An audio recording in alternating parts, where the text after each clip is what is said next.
Greetings, travelers. Welcome to Cyberpunk 2077, a game that was made and a game that people played because of an anime. An anime good enough to perform a deep-seated inception to install the faintest brainworm and convince you to buy the game at full price.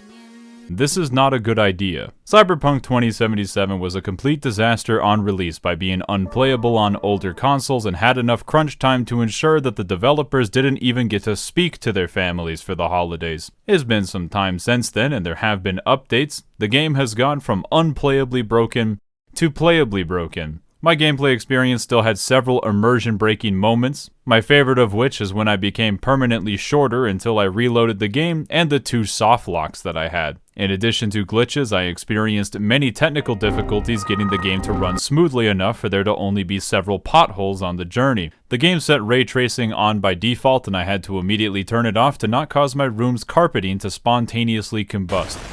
Guess I should have installed Tile. With that setting turned off and fire extinguisher next to my desk, I was ready to attempt to play the game.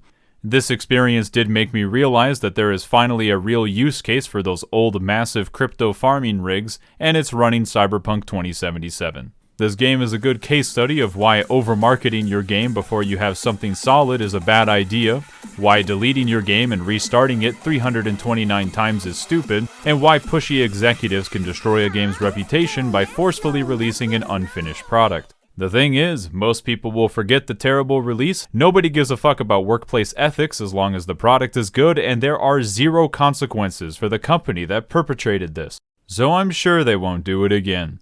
Irony is too weak of a word to describe how CD Projekt Red's production of this game relates to its story and world building. Now this is the third game I can think of in the streak of shoddy release but build up a redemption arc of how an underdog developer finally managed to get its shit together years after release.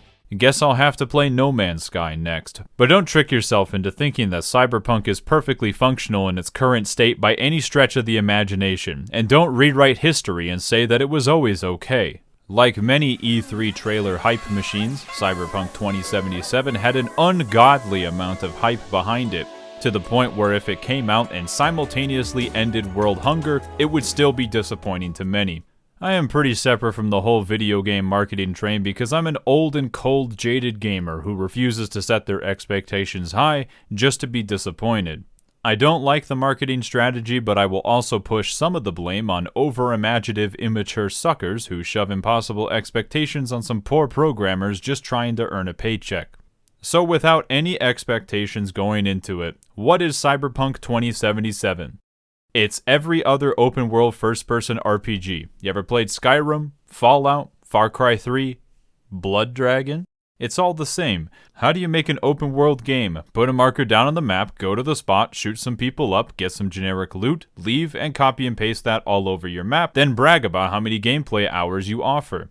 It was fun when I did it for the first time in Far Cry, when I was 165 years old, but I've played this game enough. I don't care anymore. Cyberpunk brings nothing new to the table in terms of gameplay. The coolest thing you have is some sick cybernetic powers that you won't be able to get access to for a while without grinding the boring generic skirmishes or just hacking the money and street cred in to bypass that step.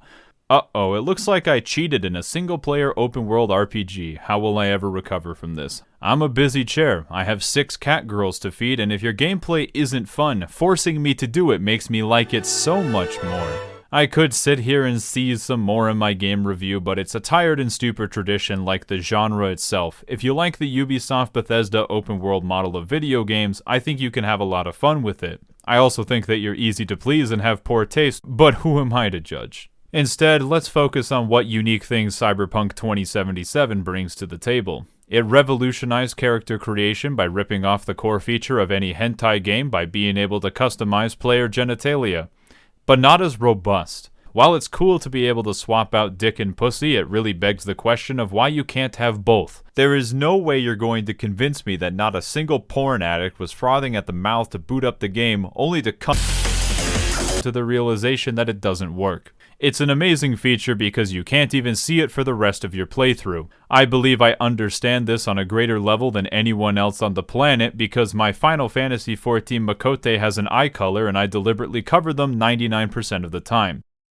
So I get it. You also have infinite ice driving that is simultaneously impossible to crash with. It is uniquely horrific and indescribable if you don't try it yourself. It is certainly going to haunt me in my repeated nightmare where the brakes stop working on my car. Alright, enough shit talk though. Cyberpunk 2077 is a great looking game when it works. The fully modeled interior of the cars, the nightclubs, the markets, the grime just out of view to remind you that the glamour is all merely a facade, all sweetly soaked in hyper-commercialization. The entirety of Night City itself is just fun to walk around and take in. The world building is incredible, both from a raw visual perspective and in terms of writing. Night City is easily one of my favorite environments I've ever explored in a video game. Not one that I will easily forget and almost makes me want to keep the game installed so that I can take it in once in a while. It's unfortunate that driving isn't fun, but urban cities should always be walkable anyways. Get orange-pilled. The raw amount of completely original music that was made for this game to have a futuristic ambient radio is so incredibly unnecessary and overproduced, but also very nice. Why are there so many bangers in this bad boy? The only question I have about the soundtrack is when is Machine Girl going to be added? In terms of creating an immersive setting, when it all lines up, Cyberpunk 2077 is in a league all its own.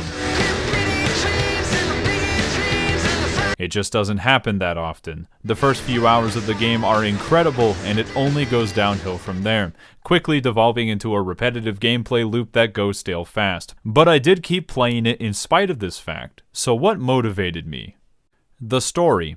Cyberpunk 2077 has a story, which isn't unique to have, but it is a unique story to tell.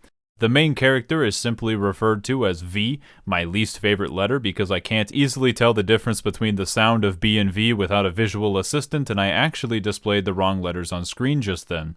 They are assisted by a myriad of partners on the journey of doing odd jobs, originally with Jackie, who met V by completely different circumstances that depend on the background that you choose at the beginning of the game. Judy, the techie who edits VR porn, Panam, the loose cannon Mad Max car owner, and eventually John Wick from The Matrix. He likes to go by Johnny. Johnny is the AI replica of an old edge runner whose biochip eats away at V's brain. This means that Johnny is like an imaginary friend that V can see and interact with, but no one else can for the rest of the plot. It also means that V likes to stop and cough up blood randomly to remind you that in your open-world ended RPG with tons of ways to waste time, it has a central plot about being on a time limit. This has no actual bearing on gameplay, which is a good thing, but it does make the plot point fall flat every single time. If you're like me and you like Keanu Reeves, you're going to like Johnny. I mention this because the voice acting is very well delivered and believable, which is extremely important for dialogue-heavy plot-driven games like this one. But Johnny's probably going to be more up to personal taste. I think he's like an early 2000s action character stuck in my video game, which amused me more than I would like to admit. I can see why not everyone is a fan of his delivery. The story itself, like the gameplay, peaks early in the prologue and then nosedives into tedium. My favorite part of the plot is when V's life is in complete limbo at the hands of the most untrustworthy person they're forced to work with, and the game decided to make me watch a 5-minute long sex scene and talk to a naked woman for 5 more minutes. The plot had me by the balls and decided to jerk me off, I guess. I'm gonna be honest, I was not in the mood, even though there are times where I think the plot sucks and blows. It slowly builds itself back up to something good by the end, but it doesn't capture the magic of its opening. At least the game offered me vast quantities of imaginary alcohol when it slowed down the pace, and I accepted every single one of them. Like what you see? How about you like and subscribe? There is one thing that is done correctly, as I've said, and it is the characters. Cyberpunk is at its peak when you are just having a conversation with someone from the world, learning more about them and their motivations. The dialogue feels natural, giving you opportunities to cut people off mid-sentence even though it has no bearing on the story. The immersive conversations by themselves would be good enough to make a whole game out of it. To which this would probably be better for me as a bartending visual novel than an open-world first-person shooter. To say what you want to hear from me, Edge Runners the anime was a more entertaining and compact story. 2077 is a bit more sprawling with ups and downs and is alright on the overall, but both have a good character cast that breathes a lot of life into it. V actually stands for very likable protagonist, and I think most of the main characters make me want to root for them. and then it all gets interrupted when I have to wait for a phone call in order to progress. Cyberpunk is also a simulation game of a revolutionary variety where you get to be the most popular kid in school because people call you every second of every day just to get some of your sweet time. Every single time you enter a new area, Soggy Joe has to call you to tell you about how he's your hookup in the area to get jobs, but don't get too cocky, kid. To which I say, you're the one calling me. Why should I give a shit? If I wanted to do your stupid f***ing job that's marked on my stupid f***ing map, I'll f***ing talk to you. Why not just have a mission where we go and sit down with a fixer and try to set up a job instead of relegating it to FaceTime? It would make it a million times more interesting to interact with these characters. But wait, there's more. My absolute favorite call feature is being in the middle of a sub-story or main story, completely engaged in what's happening, and then a character tells you to wait until they give you a call. Yes! Take the player out of the action when they are invested in something. It's brilliant! But it gets more mind-boggling because in missions where you have to specifically meet someone at a time and place, you can just wait at a bench and it skips you to the correct time. Except for these stupid phone calls. You can fiddle with the in-game clock all you want. It never considers enough time to pass to get the call back. Maybe it's a glitch, but that's what happened to me the first 5 times I tried it, so I assumed that it was a feature. Basically, it's the game telling me to do some repetitive side missions because they think I'm forgetting to do them and not deliberately avoiding them.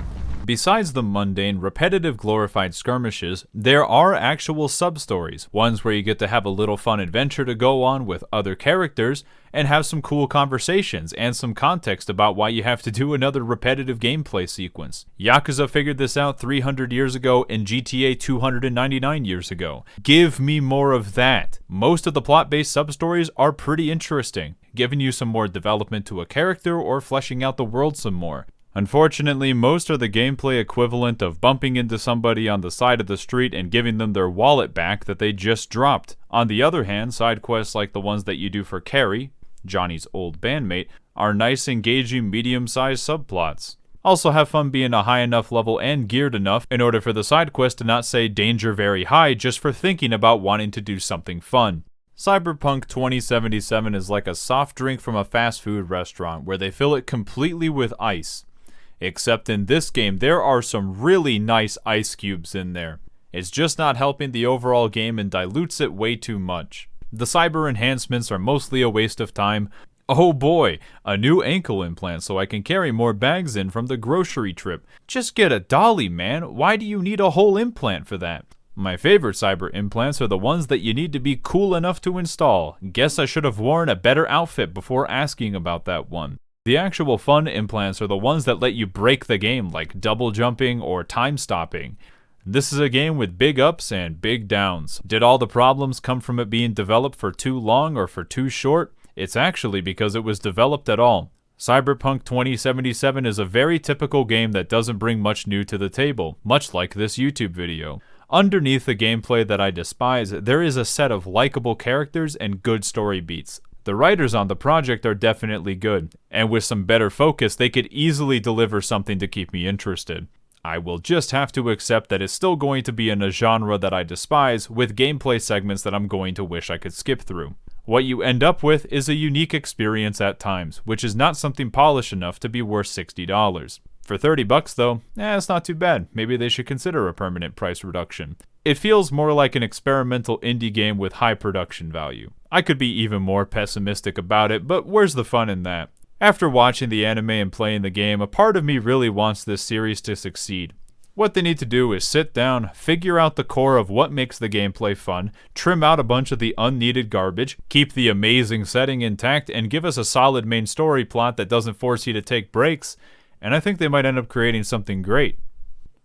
Maybe. Now let's get out there and play Valhalla, mix drinks and change lives.